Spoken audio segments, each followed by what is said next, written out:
Dear interstellar traveler, please close your eyes. Let your breath gently synchronize with the heartbeat of Earth.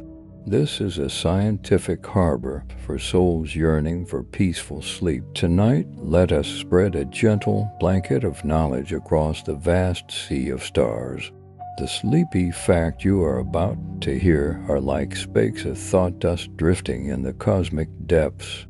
Did you know Jupiter continuously plays an infrasound symphony with frequencies 1,000,000 times lower than the human hearing threshold? The pulsar in the Crab Nebula flashes every 33 milliseconds, a cosmic timekeeper more precise than an emerald pocket watch. These relaxing astronomy facts will weave into the most unique, calming space documentary, projecting a personalized space documentary for sleep deep within your consciousness. Get ready to dive deep into the mysteries of the universe. Our journey will cover the birth of the cosmos, the death of stars, the formation of black holes, the evolution of Earth, as well as concepts from quantum mechanics and relativity. By the end of this video, your perception of the universe might be completely transformed. When we gaze up at the night sky, the countless stars we see, aside from a few planets within our solar system, are all distant, unreachable worlds in the great cosmic expanse. The universe operates on a scale beyond our imagination. Its observable diameter alone spans 93 billion light-years. Within this vastness, Earth and our solar system are but insignificant specks of dust. Today, let's embark on a journey together to explore this awe-inspiring cosmos. In the voyage ahead, we will travel across light years, fly to distant galaxies, witness the birth of nebulae, pass through the gravitational fields of black holes, and venture to the mysterious edge of the universe to grasp its true, mind-boggling scale. This might just overturn your understanding of reality. Our first stop is the Sun. The central body of our solar system, is a massive G-type main sequence star. It has a diameter of about 1.39 million kilometers and accounts for 99.86% of the solar system's total mass. Its surface temperature is approximately 500 degrees Celsius, while its core can reach a scorching 15 million degrees. Primarily composed of hydrogen and helium, the Sun generates energy through nuclear fusion, converting hydrogen into helium under immense heat and pressure, releasing tremendous light and heat. This energy sustains life on Earth, leaving the Sun behind. We arrive at Mercury, the closest planet to the Sun. Mercury is a rocky world, pockmarked with craters like our Moon. Its proximity to the Sun leads to extreme temperature swings, a searing for 127 degrees Celsius by day, and a frigid minus 173 degrees Celsius at night. A single day on Mercury lasts 59 Earth days.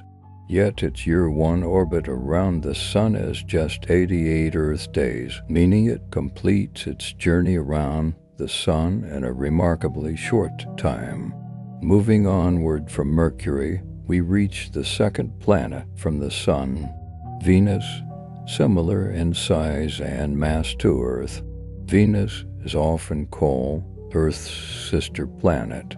However, this sibling harbors an incredibly hostile environment, shrouded by a thick atmosphere of carbon dioxide. It experiences a runaway greenhouse effect. Surface temperatures can soar to 462 degrees Celsius, hot enough to melt lead, making Venus the hottest planet in our solar system. Furthermore, Venus rotates very slowly.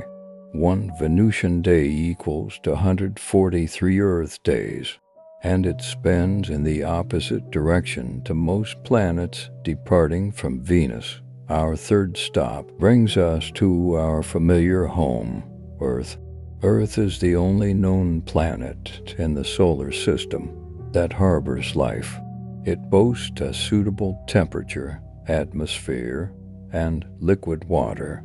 Our atmosphere not only shields us from harmful cosmic radiation, but also maintains a stable climate system. These conditions have allowed diverse life forms to flourish. Viewed from space, Earth appears as a beautiful blue marble, a result of nearly 70% of its surface being covered by oceans, the blue seas, green land masses, and white clouds create a breathtakingly beautiful scene. Leaving Earth behind, we journey to the fourth planet, Mars. Mars is famous for its distinctive red hue, a color derived from the abundant iron oxide in its soil. Although Mars is cold and dry today, scientists believe it might once have had liquid oceans and possibly even hosted life. Temperatures on Mars are extremely low, plummeting to minus 120 degrees Celsius on winter nights. Despite these harsh conditions, humans are actively conducting exploration missions to Mars, hoping to one day establish a human colony there. Leaving Mars behind, we enter the domain of Jupiter, the largest planet in our solar system. Jupiter is a gas giant, primarily composed of hydrogen and helium, with no solid surface. Its diameter is about 11 times that of Earth. Jupiter's most famous feature is its Great Red Spot, a gigantic storm and anticyclonic vortex that has been raging for at least 350 years. At its peak, it was large enough to swallow 3 Earths. Moving on from Jupiter, we arrive at Saturn, the second largest planet in our solar system. Saturn is renowned for its stunning ring system, composed mainly of ice and rock particles. These rings extend from about 7,000 kilometers to 80,000 kilometers from its equator. Yet they are astonishingly thin, only tens of meters thick. Like Jupiter, Saturn is a gas giant made mostly of hydrogen and helium. Lacking a solid surface, its mass is 95 times that of Earth, but its volume is so vast it could hold over 730 Earths departing from Saturn. We journey to Uranus. Uranus is an ice giant composed mainly of water, ammonia, and methane. It has a diameter of about 50,724 kilometers and a mass 14.5 times that of Earth. What makes Uranus unique is its extreme axial tilt of about 98 degrees, meaning it essentially rotates on its side. It takes Uranus about 84 Earth years to complete one orbit around the Sun. From space, Uranus appears as a pale blue globe, a color caused by methane in its atmosphere absorbing red light. Leaving Uranus behind, we reach our final planetary stop, Neptune.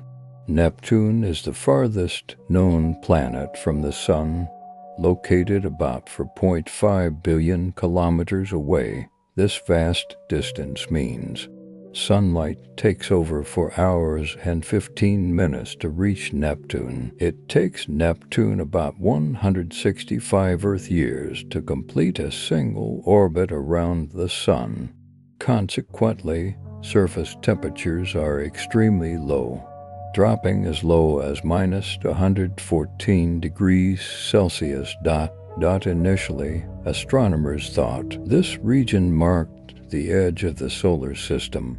However, with advancing observations, they realized this was merely the boundary of the planetary region. Beyond Neptune lies the vast Kuiper Belt. The Kuiper Belt is a disc-shaped region teeming with countless small icy bodies and dwarf planets, such as Pluto and Eris. Venturing further out, we reach the solar system's outermost region, the Oort cloud.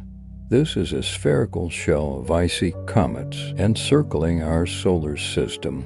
The Oort cloud is immense, with a diameter of roughly 2 light years.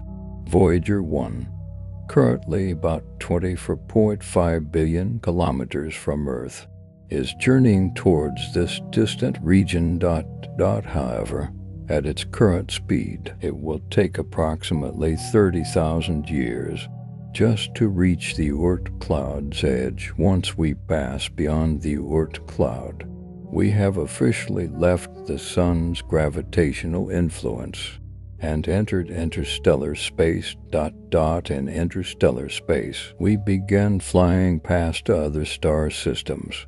Our first destination is the closest star to the Sun, Proxima Centauri. Proxima Centauri is about 4.22 light years from Earth. It's a red dwarf star with a mass about 12.3% of our Sun's and a surface temperature around 3,000 Kelvin. Orbiting the star is a planet named Proxima Centauri b. Proxima Centauri b is an Earth-sized exoplanet with a mass about 1.17 times that of Earth. Crucially, it lies within its star's habitable zone, where conditions could allow liquid water to exist. Therefore, scientists believe its surface might host liquid oceans, making Proxima Centauri b a prime target in the search for extraterrestrial life. Continuing onward, you'd find 2 other stars here, Alpha Centauri and Alpha Centauri b. They orbit a common center of mass, forming a triple star system with Proxima Centauri. This is the fictional home of the Trisolarans. Traveling further, 8.6 light years from Earth, we reach Sirius, the brightest star in our night sky, located in the constellation Canis Major. Sirius is a binary star system consisting of Sirius A and Sirius B.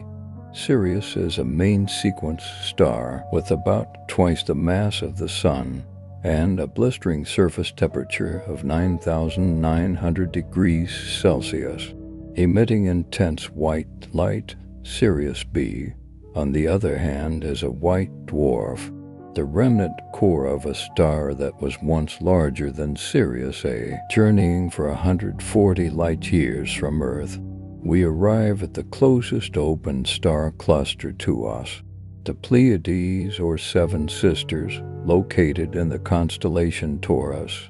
The Pleiades contains over 1,000 stars and spans about 13 light years in diameter. In Chinese folklore, the Pleiades are seen as the embodiment of the 7 fairies of the heavenly court.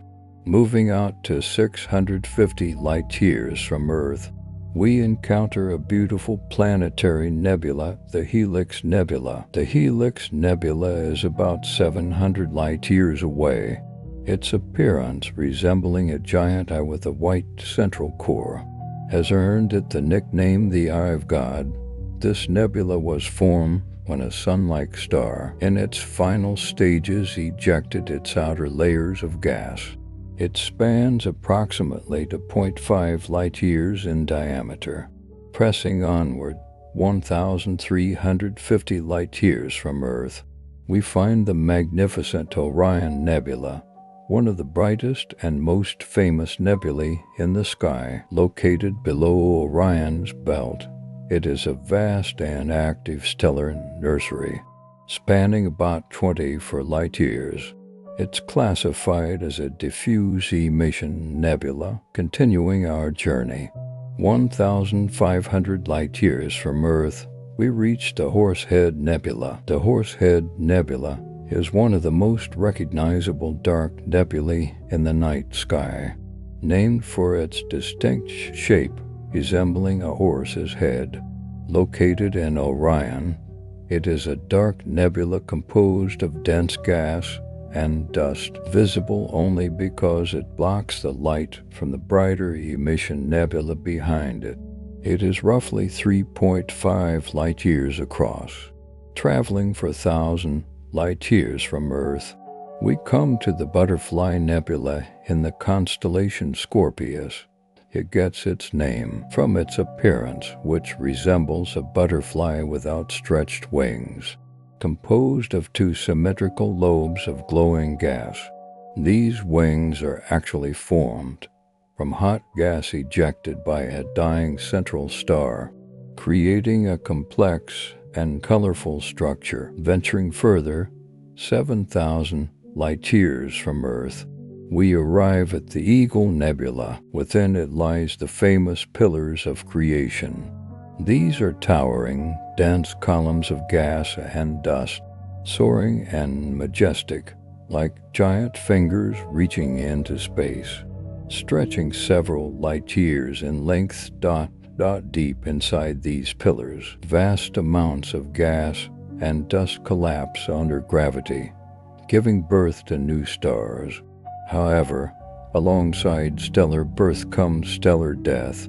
Astronomers have observed that within the cloud pillars, about 20 stars have already reached the end of their evolution, meaning these pillar structures have likely already been destroyed. But due to the finite speed of light, we on Earth cannot yet witness their demise. As we travel even farther, 100 light-years from Earth, we can finally behold the entire structure of our Milky Way galaxy. The Milky Way is a vast city of stars, approximately 160,000 light-years in diameter, containing an estimated 200 to 400 billion stars. At its heart lies a supermassive black hole, Sagittarius asterisk, with a mass equivalent to 4.3 million suns. It governs the gravitational structure of the entire galaxy. Although Sagittarius asterisk itself cannot be directly observed, when it accretes surrounding matter, it forms a bright accretion disk. This material, moving at high speeds, releases immense amounts of radiation. As we continue to move away from the Milky Way, we begin to enter the vast, empty intergalactic space. Here it is profoundly dark, with almost no matter, just some faint traces of intergalactic gas and dust particles. Imagine yourself drifting in this boundless void. You would see no starlight at all. After traveling to 0.5 million light-years, we finally reach our nearest galactic neighbor, the Andromeda Galaxy. Andromeda is a spiral galaxy slightly larger than the Milky Way, about 220,000 light-years in diameter. It contains several times more stars than our galaxy, numbering over 1 trillion. Based on spectroscopic analysis, scientists predict that in about 4.5 billion years, the Andromeda Galaxy will collide with the Milky Way and eventually merge into a larger elliptical galaxy. As our journey accelerates and our perspective widens, we discover that our Milky Way is part of a slightly larger group of galaxies known as the Local Group. The Local Group consists of the Milky Way, Andromeda, the Triangulum Galaxy, and several dozen smaller dwarf galaxies. It spans about 10 million light-years in diameter. Moving beyond the Local Group, we encounter a larger cosmic structure, the Virgo supercluster. The Virgo supercluster is a massive assemblage of at least 100 galaxy groups and clusters, spanning about 110 million light-years in diameter. The gravitational center of the Virgo supercluster is the Virgo cluster itself. Although our Milky Way lies about 65 million light-years from this cluster, we are still influenced by its gravity. This gravitational pull gradually alters the motion of the local group and other galaxy groups. Pressing further outward, we find the Virgo supercluster is itself just part of an even grander structure, the Laniakea supercluster. Laniakea has a diameter of roughly 520 million light-years and contains about 100,000 galaxies. It encompasses not only the Virgo supercluster, but also other superclusters like the Hydra Centaurus supercluster. Its gravitational center is a mysterious region known as the Great Attractor, which draws galaxies and clusters toward it. Continuing our flight, as we move beyond Laniakea, we discover that Laniakea itself resides within an even larger structure, the Pisces Cetus supercluster complex. This complex is one of the largest known structures in the universe, with a diameter of about 1 billion light-years. It is composed of multiple superclusters connected by gravity, forming a vast cosmic web of filaments. As we journey even farther, we approach the observable edge of the universe. Now, we are about 46.5 billion light-years from Earth. However, this edge is not a physical boundary, but rather the limit of what we can observe. Due to the expansion of the universe, distant galaxies are receding from us faster than the speed of light, making their light forever unreachable. Thus, the often quoted 93 billion light-year figure refers to the diameter of the observable universe. However, the universe likely extends far beyond what we can currently observe. Our epic journey now concludes, reflecting on the entire voyage from our familiar solar system to the remote edge of the observable cosmos.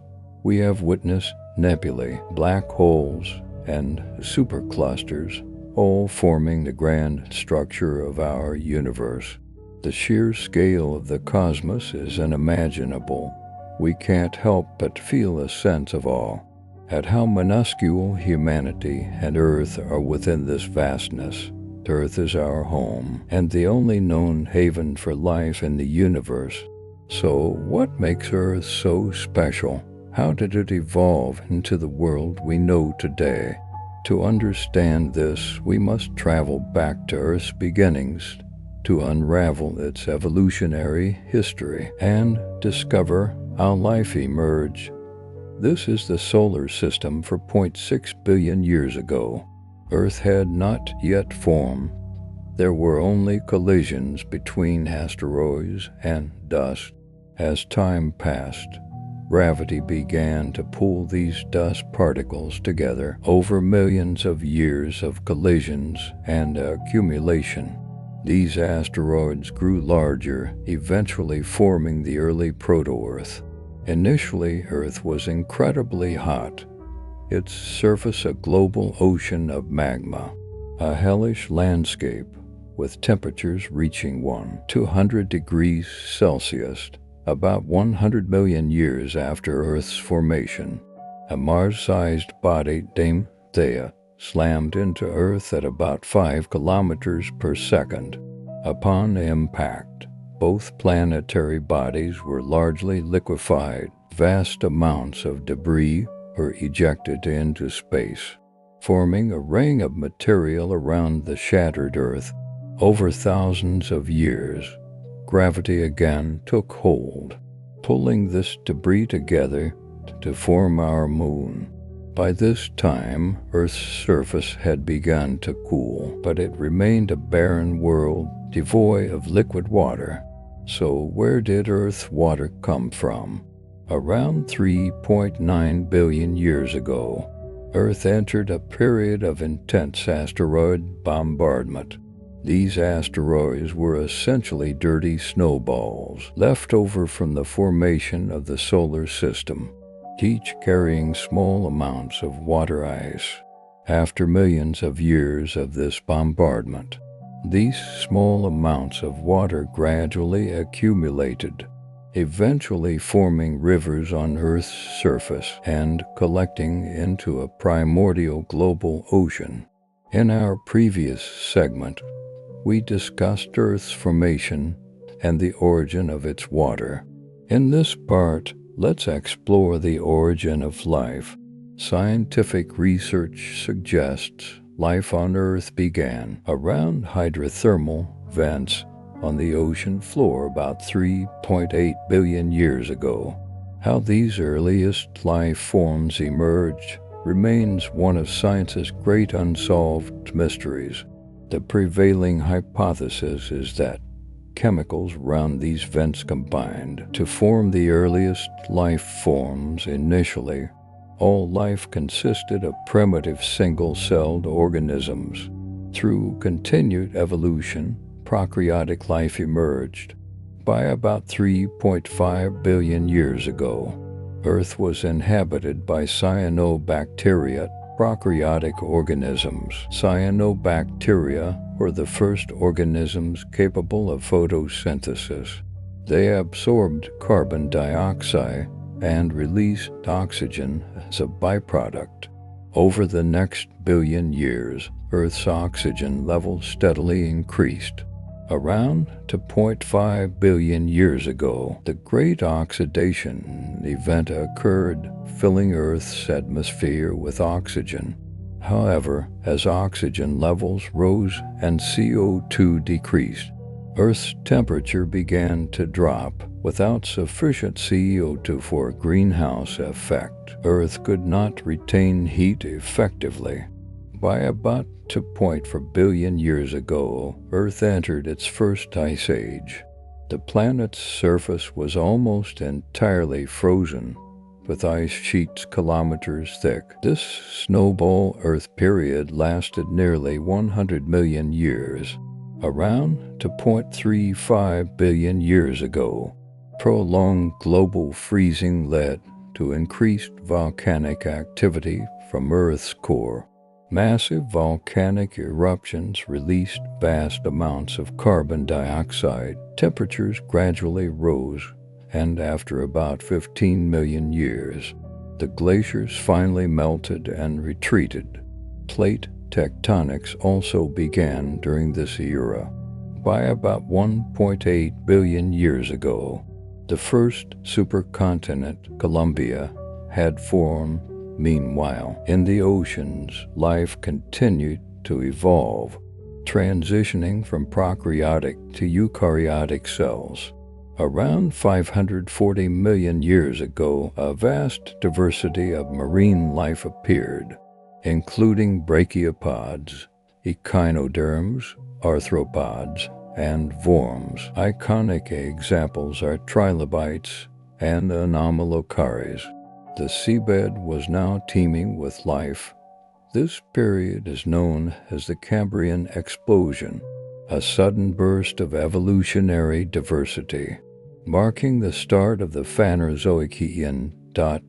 In our last segment, we discussed the unprecedented explosion of life 540 million years ago, the Cambrian explosion. The seas were filled with diverse creatures. For the next 100 million years, life evolved relatively steadily. But around 440 million years ago, life faced an unprecedented crisis. Scientific studies suggest that around this time, a star located about 6,000 light-years from Earth went supernova. The resulting gamma-ray burst struck Earth, destroying roughly half of the ozone layer. The loss of this protective shield caused drastic climate shifts, leading to the extinction of about 80% of all species.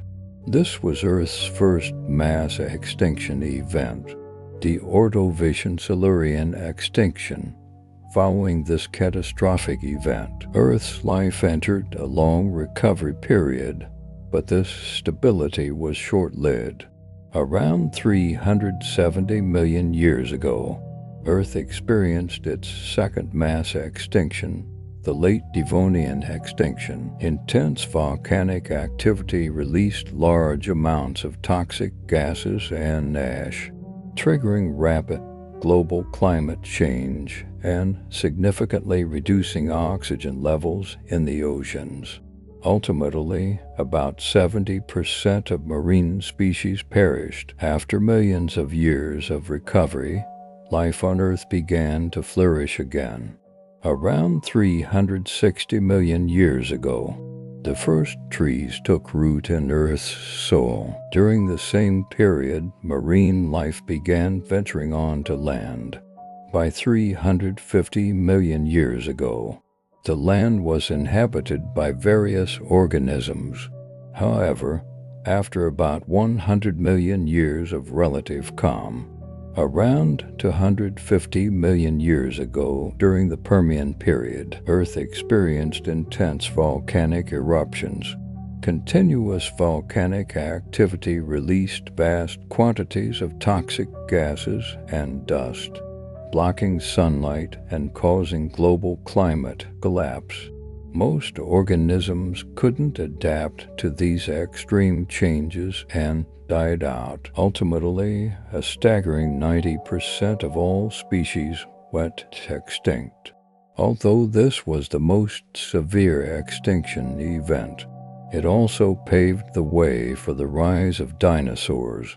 Around 230 million years ago, the earliest dinosaurs appeared. Some were massive herbivores, others fierce predators.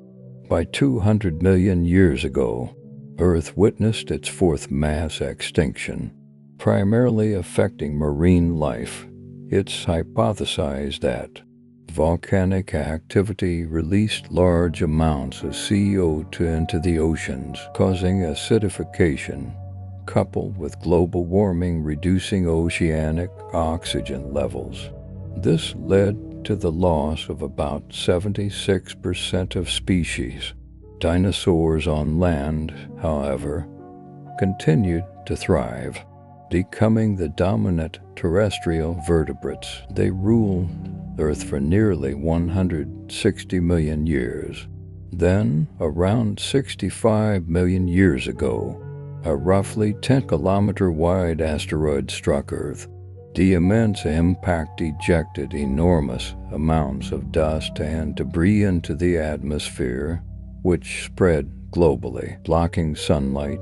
Global temperatures plummeted, causing ecosystems to collapse. Plants died without sunlight for photosynthesis, and the animal food chain that depended on them disintegrated. Dinosaurs were driven to extinction. This extinction event, however, cleared the path for the rise of mammals and eventually humans. In our previous segment, we discussed Earth's 5 major mass extinctions. The dinosaur extinction 65 million years ago left only small mammals surviving. It was the survival of these mammals that paved the way for humanity's eventual emergence. Around 60 million years ago, the first primates appeared on Earth. They were characterized by relatively large brains and eyes, resembling modern-day squirrels. These were the ancestors of all primates. Primates continue to diversify and evolve into various branches. Around 23 million years ago, the common ancestor of humans and apes appeared, proconsul an early ape. From this lineage, around 5 million years ago, a new branch split off. The early hominins, known as Australopithecus Australopithecus were the first creatures to walk fully upright. This freeing of the hands laid the groundwork for later tool use and fire control. Over the next several million years, Australopithecus underwent prolonged evolution, gradually giving rise to Homo habilis Homo habilis handy man, with the earliest humans to make and use simple stone tools.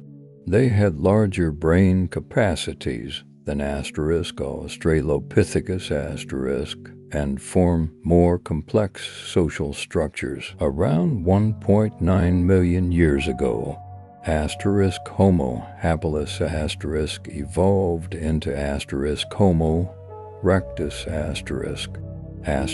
Homo erectus not only crafted more complex tools, but also learned to use and control fire. Moreover, they were the first hominin species to migrate out of Africa. By about 250,000 years ago, Homo heidelbergensis or similar ancestors gave rise to Homo sapiens Homo sapiens possessed even larger brains, more complex language capabilities, and social structures. They hunted through cooperation and communication. Between 60,000 and 70,000 years ago, Homo sapiens began migrating from Africa, spreading into Asia, Europe, and other continents. By around 10,000 years ago, only modern humans Homo sapiens remained globally. They shifted from nomadic hunter-gatherer lifestyles to settled communities, establishing villages and small societies, and ushering in the agricultural revolution. During this period, the earliest forms of writing emerged, human civilization began to blossom, and social organizations grew more complex. Around 250 years ago, humanity entered the Industrial Revolution. This era was defined by machines replacing manual labor, leading to a dramatic surge in productivity. With industrialization, global population growth accelerated, and the contours of modern society took shape. Entering the 20th century, human technology reached unprecedented heights. We not only ventured into space, but also launched rockets to the moon, 380,000 kilometers away. We even sent unmanned probes to explore the depths of the solar system. Today, our technology continues to advance rapidly, propelling us forward through the river of time. It might be hard to believe, but our universe itself will eventually meet its end. In the 1920s, American astronomer Edwin Hubble, while observing distant galaxies, made a startling discovery. The light from almost all galaxies showed a red shift, indicating they were moving away from us. This discovery fundamentally changed our understanding of the cosmos, revealing that the universe is expanding. This expansion implied the universe had a beginning. Based on the expansion rate measured by the Planck satellite, scientists calculated backwards and determined our universe likely originated 13.8 billion years ago from an infinitely dense, hot singularity, the Big Bang. It has been expanding and evolving ever since, forming the universe we see today. Although our universe is 13.8 billion years old, it is not eternal. Scientists predict it will eventually end. According to the law of entropy, the second Law of thermodynamics. In an isolated system, entropy, a measure of disorder, always increases over time. Systems spontaneously evolve from order to disorder, a process that is irreversible. Since the universe is considered an isolated system, it too is moving towards an irreversible state of maximum disorder. Over immense timescales, stars will steadily consume the universe's hydrogen fuel. Eventually, no new stars will form. Existing stars will burn through their fuel and gradually die out, leaving behind stellar remnants like white dwarf cores or neutron star cores. While these remnants may glow faintly, they no longer undergo fusion reactions. They will slowly cool down, eventually becoming cold, dark black dwarfs. It's estimated that in about 1 quadrillion years, all stars in the universe will have died. With no new stars forming, the universe will plunge into a long, deep darkness. This marks the end of the stelliferous era. After stars die out, black holes will remain. These form from the collapsed cores of massive stars after supernova explosions, possessing gravity so strong that not even light can escape. Scientists once thought black holes were eternal, but Hawking radiation theory revealed they slowly evaporate over time. Hawking radiation occurs when virtual particle pairs pop in and out of existence near the event horizon. If one particle falls into the black hole and its partner escapes, the black hole loses a tiny amount of mass. This process is incredibly slow, but over an almost unimaginably long time, black holes will radiate away their mass and vanish. Scientists estimate that in about 10,100 years of Google years, the last black holes in the universe will evaporate simultaneously. Planets and other bodies made of heavy elements will decay through various processes. The universe will then enter the dark era with no energy sources left. No new structures or celestial objects can form. The universe will approach heat death, a uniform, lukewarm state where no energy is available to do work, and even time may lose its meaning. This state is considered the possible final fate of the universe, known as the heat death scenario. The Sun is the only star in our solar system. But have you ever wondered that this brilliant star will one day die, potentially destroying life on Earth? This might sound unsettling, but it's a natural part of the Sun's life cycle. As a star, the Sun's energy comes from its core. The core acts like a giant nuclear reactor, constantly fusing hydrogen into helium via nuclear fusion. At temperatures reaching 15 million degrees Celsius, the Sun isn't torn apart by this energy due to a balance between gravity and the outward pressure from fusion. In the Sun's core, gravity tries to compress the star, while the energy from fusion pushes outward. This equilibrium keeps the Sun stable. According to astronomers, this balance has lasted for about 4.6 billion years and is expected to continue for another 5 billion years or so. After that, the Sun's hydrogen fuel will be depleted. With no fusion energy to counter gravity, the core will begin to contract under its own weight as it collapses. Pressure and temperature in the core will rise dramatically, eventually reaching about 100 million degrees Celsius. At this extreme temperature and pressure, the helium ash in the core will start fusing into carbon. This process releases even more energy, causing the sun's outer layers still containing unused hydrogen to expand enormously, transforming it into a red giant. In its red giant phase, the sun's volume will increase drastically, becoming at least 200 times larger than today. This means the sun will expand to swallow Mercury and Venus. Even if Earth isn't consumed, the intense radiation will scorch it into a molten rock. Devoid of all life, humanity would face certain extinction. Fortunately, humans are an intelligent species.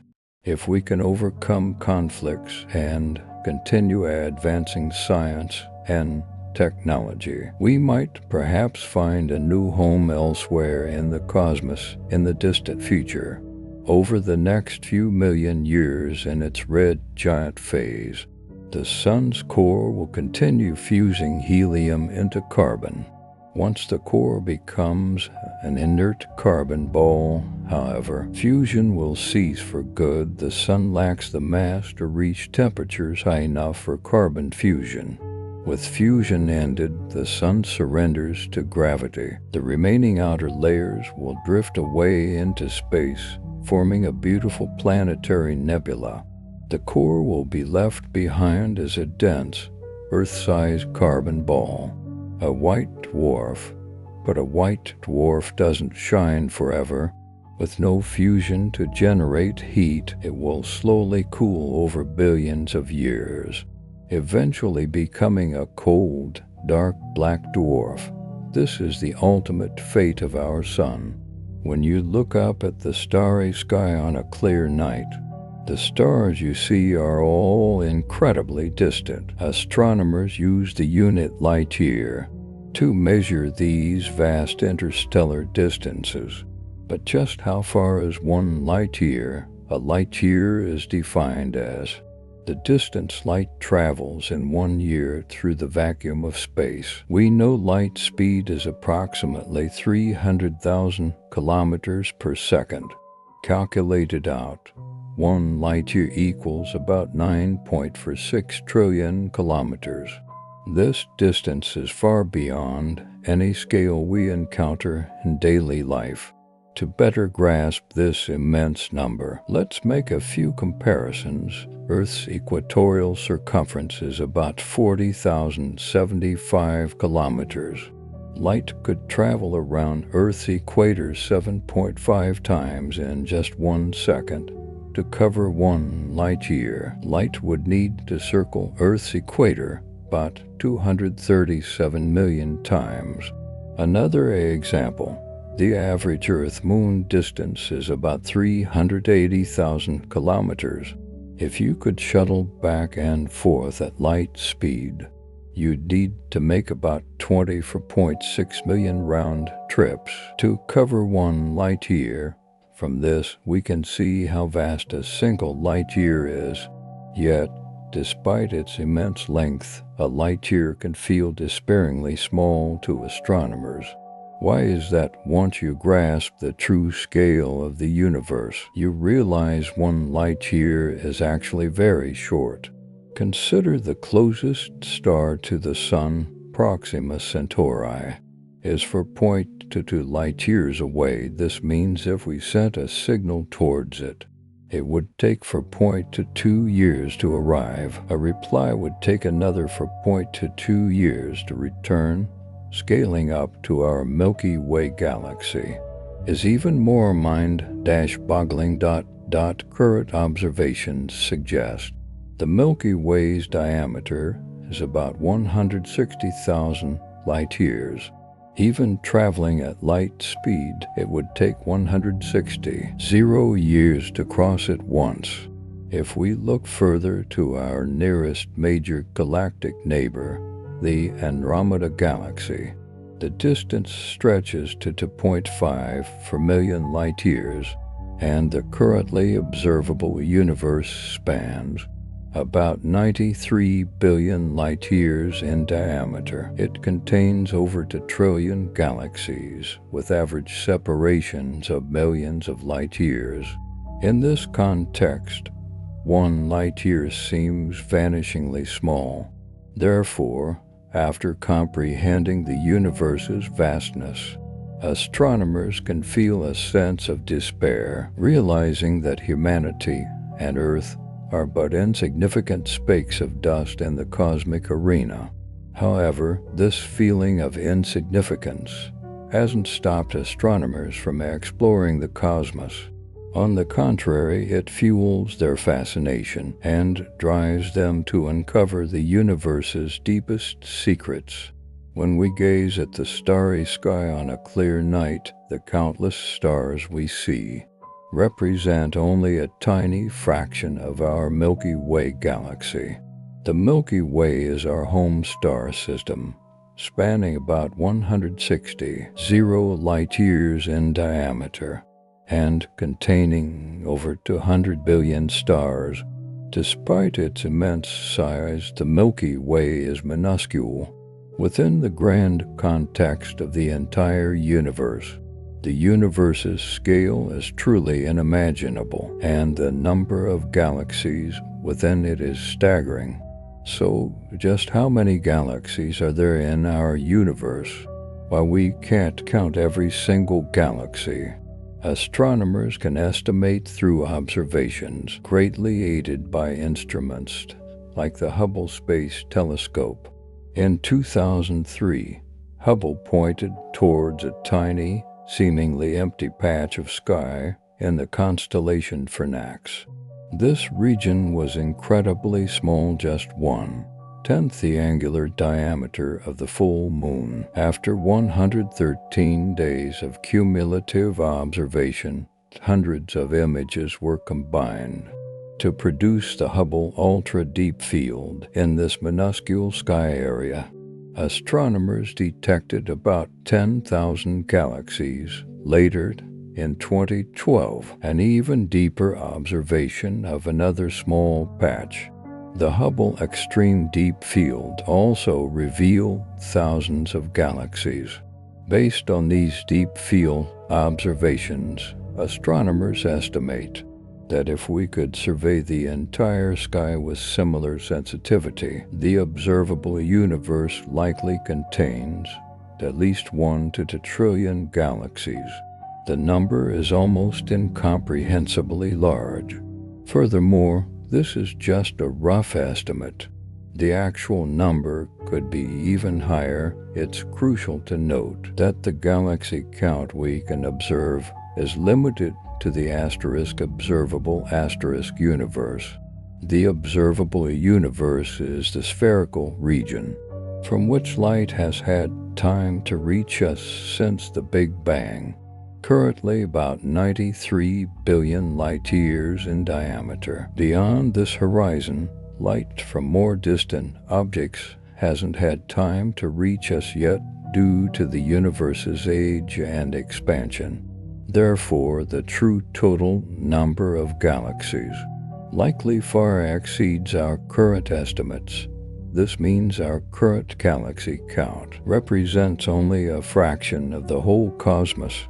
The regions beyond our observational reach remain an unknown frontier, potentially hiding vast numbers of galaxies beyond our imagination. Therefore, the question of exactly how many galaxies exist in the entire universe might be a mystery we can never fully answer.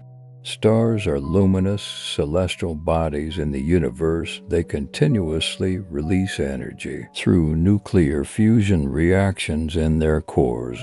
Although stars aren't alive, did you know they have lifespans?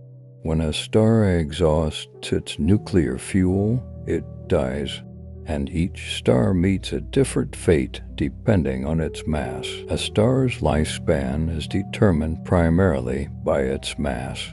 Generally, the more massive the star, the shorter its life, the less massive, the longer its life. This is because more massive stars have higher core temperatures and pressures, leading to vastly more rapid fuel consumption. Their lives are therefore comparatively brief. Conversely, lower mass stars fuse hydrogen at a much slower, more stable rate, prolonging their lives immensely. For example, a star with over 30 times the Sun's mass may live only a few million years. Such massive stars have incredibly hot and dense cores, burning through their fuel supply rapidly within millions of years. Their cores fuse elements all the way to iron. Iron fusion cannot release energy, it consumes it. Once an iron core forms, fusion stops, and the star's internal balance shatters. Material collapses violently inward onto the core, triggering a cataclysmic supernova explosion. After the supernova, if the remaining core is greater than about 3 solar masses, it will continue collapsing until it forms a black hole. For stars with initial masses between 8 and 30 times the Sun's, the fate is similar, but the remnant differs. After the supernova, the core mass typically lies between 1.4 and 3.2 solar masses. It won't collapse into a black hole. Instead, the core's gravity is so intense, it crushes atoms together, forcing electrons and protons to merge into neutrons, forming a neutron star. Neutron stars are incredibly dense, with a single cubic centimeter weighing hundreds of millions of tons. For stars with masses between 0.5 and 8 solar masses, the end of life is much more peaceful. These stars don't end in supernova explosions. After exhausting their hydrogen fuel, they gradually expand into red giants. During this expansion, their outer layers are gently pushed away, forming beautiful planetary nebulae. The core left behind contracts into a dense ball of carbon and oxygen, a white dwarf.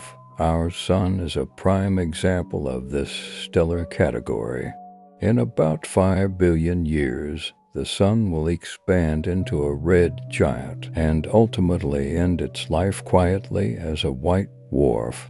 There's another type of star that neither goes supernova nor forms a planetary nebula: red dwarfs.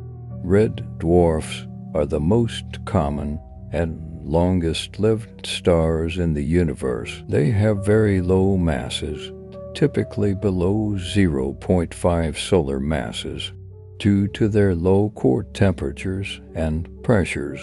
Red dwarfs fuse hydrogen slowly and steadily via the proton-proton chain.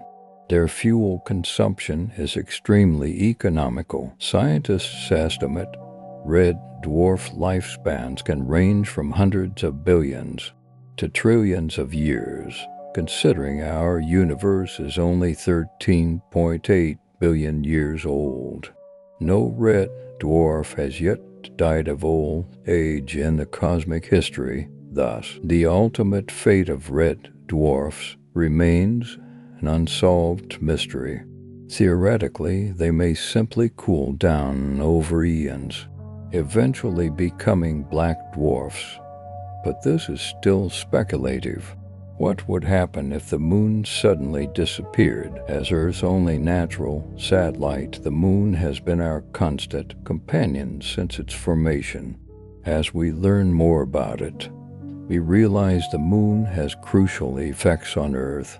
You know, the ocean's tides regularly rise and fall. This phenomenon is caused by the moon's gravitational pull on Earth's oceans, creating the tides. If the moon vanished, this tidal force would drastically weaken. Ocean waters would redistribute, potentially triggering massive tsunamis and storms. Coastal cities could face devastating tsunami attacks, posing a severe threat to human habitats. Secondly, Earth's axial tilt would become unstable. Earth's rotational axis is tilted about 23.5 degrees, an angle thought thought to be a result of the ancient impact from the planet Theia. The moon plays a significant role in stabilizing this axial tilt over long timescales. If the moon disappeared, Earth's tilt could vary wildly, leading to chaotic seasonal changes. For instance, scorching Africa might experience glaciers, while frozen Antarctica could become desert or jungle. Such climate shifts would severely impact Earth's biosphere. Many species might face extinction risks. Furthermore, the moon's disappearance would affect Earth's rotation speed. The moon's gravity creates a slight drag on Earth, gradually slowing our planet's spin over time. Without the moon, Earth's rotation would stabilize at a faster rate, shortening the day to less than 24 hours. The moon's sudden absence would also disrupt biological rhythms. Many organisms' behaviors and physiological cycles are synchronized with the lunar cycle. These rhythms would be thrown into disarray. For example, sea turtle nesting and certain fish migration patterns rely on lunar cues. Without the moon, these species might struggle to adapt, leading to population declines or even extinction. From the above, it's clear the moon is vital for life on Earth. Its disappearance would trigger a series of severe environmental and climatic problems, with profound impacts on both ecosystems and humanity. We all know space is an extremely hostile environment. If you want to take a spacewalk, you must wear a spacesuit. Otherwise, your life would be in immediate danger. So, what would happen if a human were exposed to the vacuum of space without protection? Upon direct exposure to space, the first critical problem is lack of oxygen. Space is a vacuum devoid of breathable air. Once exposed, the brain rapidly depletes its oxygen. Within about 15 seconds, consciousness is lost due to hypoxia. Next, bodily fluids would begin to boil. Because space is a near-perfect vacuum with virtually no pressure, the boiling point of liquids drops significantly. Exposed fluids in the body, like saliva on the tongue, tears in the eyes, and moisture in the nasal passages, would start to vaporize and evaporate simultaneously. Due to the pressure difference, gases inside the body would expand rapidly. The most critical is the air in the lungs, which would expand violently, potentially causing the lungs and other soft tissues to rupture. Unless one could exhale completely just before exposure to empty the lungs, this damage would be unavoidable and fatal. After facing these immediate threats, another lethal danger might be overlooked: radiation exposure. Space is filled with high-energy radiation. When exposed, streams of high-energy particles from the sun, solar wind, and galactic cosmic rays would bombard the body. This radiation can damage cells and even break DNA strands, significantly increasing cancer risks. A real-life tragedy occurred in 1971 when cosmonauts were accidentally exposed to space. During the Soyuz 11 mission, before atmospheric re-entry, a pressure equalization valve malfunctioned and opened prematurely. The cabin depressurized rapidly, exposing the 3 cosmonauts to vacuum. They succumbed to acute hypoxia and embolism, bodily fluid boiling within minutes. So, while space captivates our imagination, it remains an utterly lethal environment. Without the protection of a spacesuit, a human couldn't survive for more than a minute or 2. Very few humans have had the privilege of seeing our Earth from space with their own eyes, but through the lenses of our spacecraft, we can admire our home from various vantage points across the solar system. Today, let's see what Earth looks like from these different robotic perspectives. The view we're seeing now comes from the International Space Station ISS, orbiting about 380 kilometers above Earth's surface. Since the year 2000, over 200 astronauts have visited this magnificent orbiting laboratory. From the ISS, astronauts have captured stunning high-resolution images showcasing Earth's beauty, from dazzling auroras to the glittering tapestry of city lights at night. This view is from our moon, 380,000 kilometers away. In 1968, Apollo 8 astronaut William Anders captured an iconic image of Earth rising above the lunar horizon, later dubbed Earthrise. This photograph is considered one of the most influential images ever taken, poignantly showcasing Earth's fragility and beauty in the cosmic void. We now see a view from the surface of Mars. Humans have long been fascinated by the red planet as one of the most potentially habitable planets in our solar system. Mars has attracted intense scientific interest. In 2004, NASA's Spirit rover captured an image of Earth as a faint star in the Martian night sky.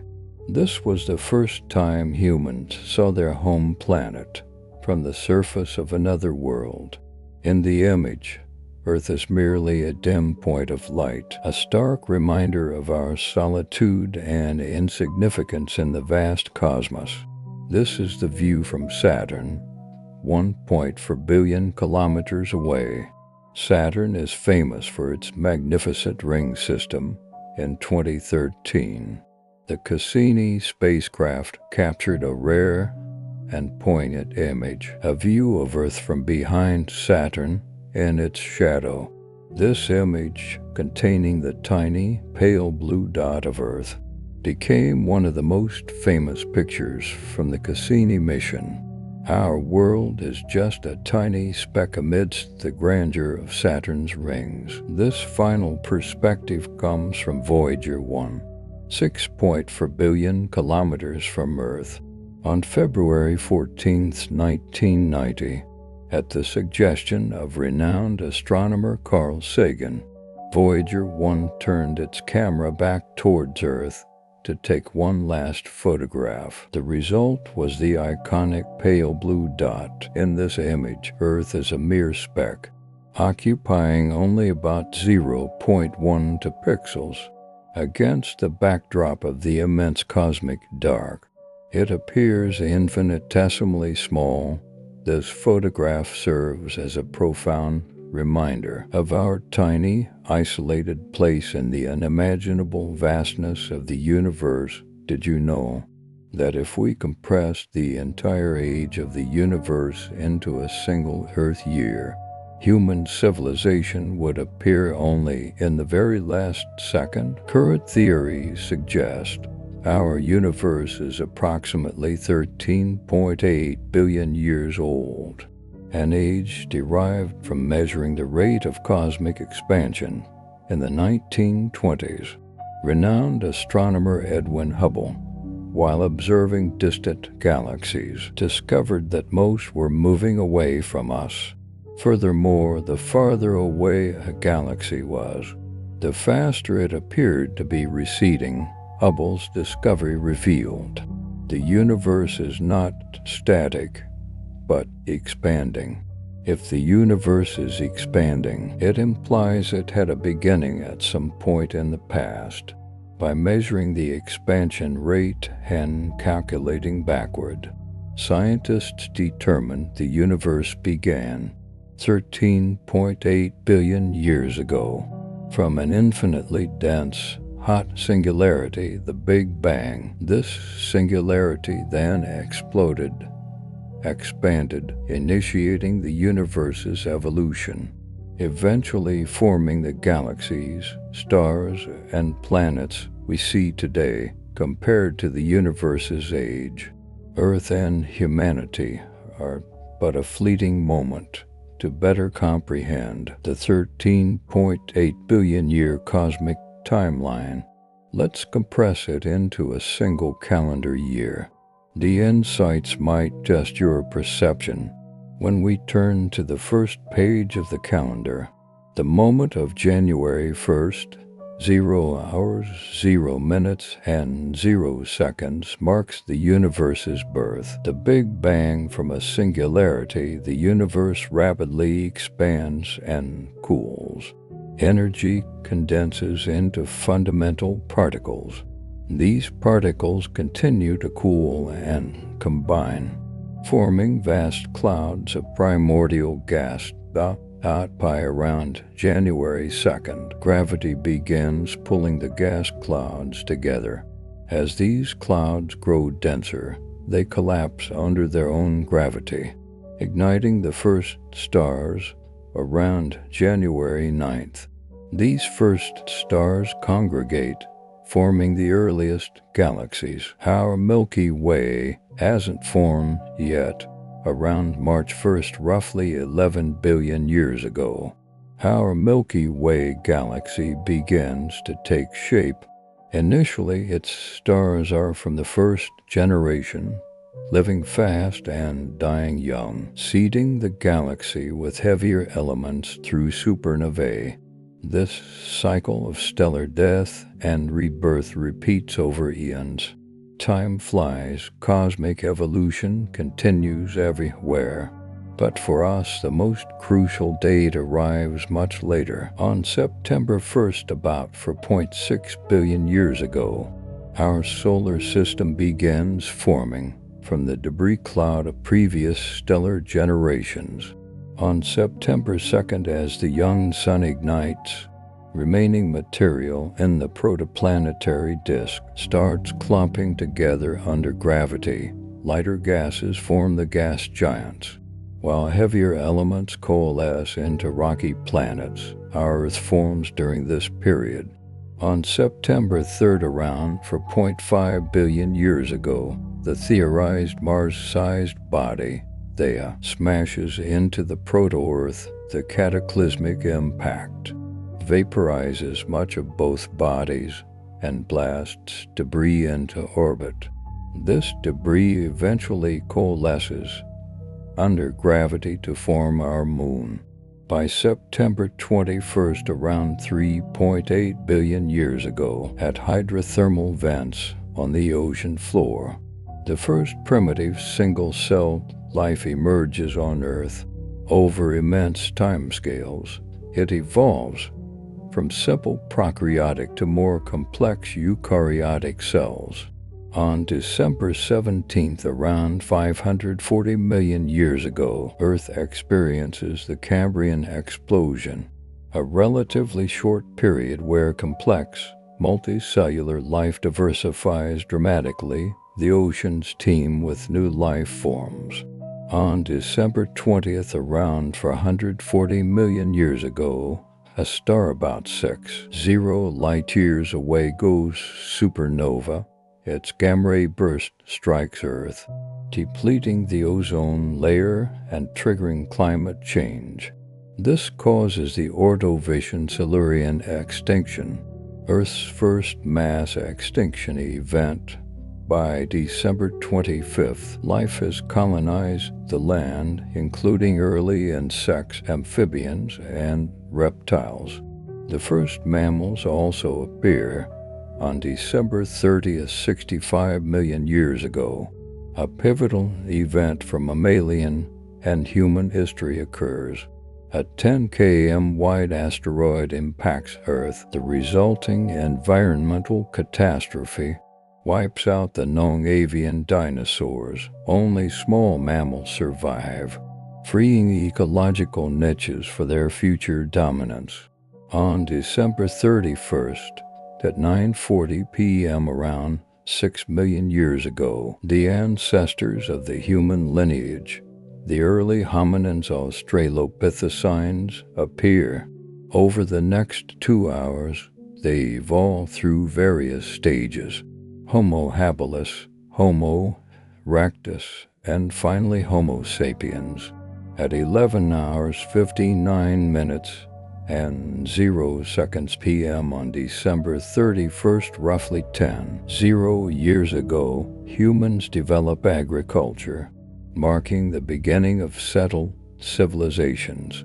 The final second of the cosmic year, the last few hundred years, encompasses the scientific and industrial revolutions leading to our modern technological era.